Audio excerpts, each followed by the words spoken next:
If you've watched The Lion Guard, you've probably wondered, where was Kion in The Lion King 2? While Kiara, his older sister, takes on the role as the future queen and flirts with Kovu, Kion, the leader of the Lion Guard with his legendary roar, doesn't appear in the story at all. Was he grounded? Or was he backpacking across the savannah? This has sparked a lot of questions, so we're finally solving the mystery. Buckle up, because to understand it all, we first need to analyze the timeline and why Kion is completely missing. From the very beginning of the Lion Guard, it's established that Kiara is older, and Kion is still in his wild, leash-free cub phase. But that doesn't stop him from getting an incredible superpower. In the series, we see how Kion receives the roar of the elders while still a toddler in diapers. Now, if we look at the timeline, when Kiara is a cub in The Lion King 2, Kion is nowhere to be seen. This could mean he wasn't born yet, or simply wasn't relevant to the story at the time. However, the real question is, why does he still not appear when Kiara is an adult, facing all the major challenges in the movie? The answer lies in the events of The Lion Guard. During the series, Kion goes up against Scar, who returns as an evil spirit determined to take over the Pride Lands. Honestly, I don't know how this guy keeps causing problems despite being more burned out than a forgotten marshmallow at a campfire. During one of these battles, Kion is bitten by Oshari, a venomous snake, leaving him with a scar over his eye and a deep internal struggle. Because of the venom, Kion begins to have trouble distinguishing right from wrong, leading him to doubt his own leadership. Basically, he's having a full-blown feline existential crisis. To avoid turning into Scar 2.0, Kion needs to find a cure as soon as possible. This is where Rafiki comes in, using his ancient wisdom to recommend a trip to the Tree of Life, a magical place where Kion can heal both physically and emotionally.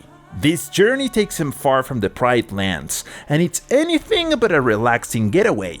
Instead, it's a long, complicated adventure, which could explain why he's completely absent during the events of The Lion King 2.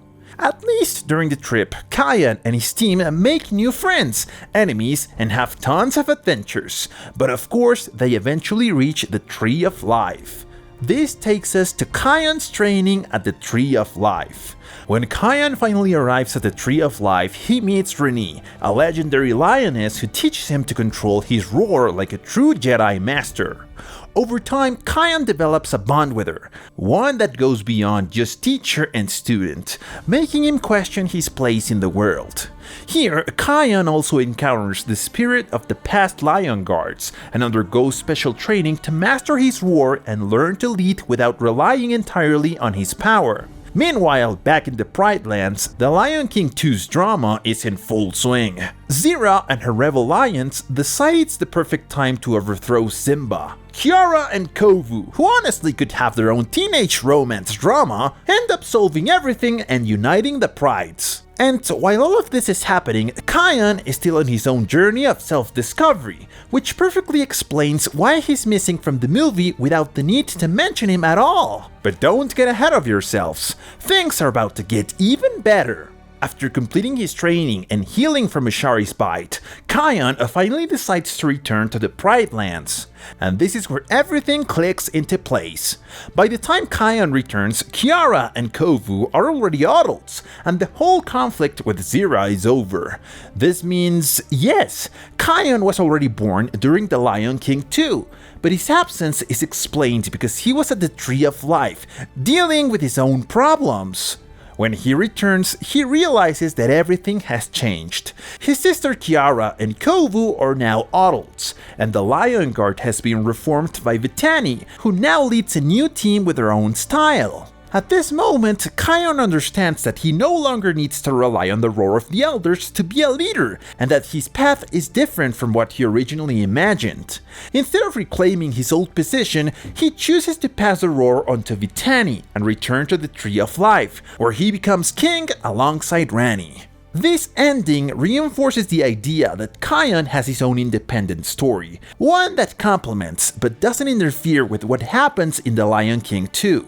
Had Kion been present in the movie, his power and leadership could have completely changed the story's dynamic, potentially resolving the conflict between Simba, Kiara, and Zira in a totally different way. If you were wondering why The Lion King 2 never references the Tree of Life or any of the characters Kion meets, the answer is simple.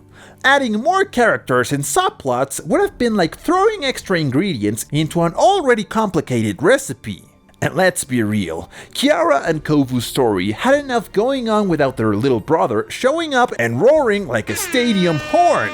So no, it's not that Kion didn't exist in The Lion King 2. He was just too busy starring in his own spin-off, full of fights, romance, and self-discovery. One of the biggest reasons Kion isn't mentioned in The Lion King 2 is simply that the movie was made long before the Lion Guard existed. However, within the franchise community, his story can be seamlessly integrated without creating contradictions. In the Lion King universe, it's common for secondary characters, even close family members, not to be mentioned if they don't contribute to the main story. For example, Nuka and Vitani are completely absent from the first movie, despite being introduced as Zira's children in The Lion King 2. On the other hand, giving Kion his own narrative arc allows the Lion King franchise to explore new territories. Through the Tree of Life and the characters he meets, the series expands the universe beyond the Pride Lands, proving that there are many other stories to tell in this world. His decision to stay at the Tree of Life and take on a new role as king reinforces the idea that every character in this franchise has their own path. While Kiara becomes the future queen of the Pride Lands, Kion finds his destiny elsewhere, showing that leadership comes in many forms. So there you have it! Kion isn't just a last-minute addition by the writers. His story simply unfolds parallel to The Lion King 2, which leaves us with one final question. Would it have been interesting to see Kion in the movie? Maybe, but his absence allowed Kiara and Kovu's story to shine on its own. Of course, there's always the possibility that Disney will one day release The Lion King 2.5, The Return of Kion. Until then, we'll just have to enjoy his adventures in the Lion Guard. If you liked this video, don't forget to subscribe and turn on notifications for more theories. See you in the next one!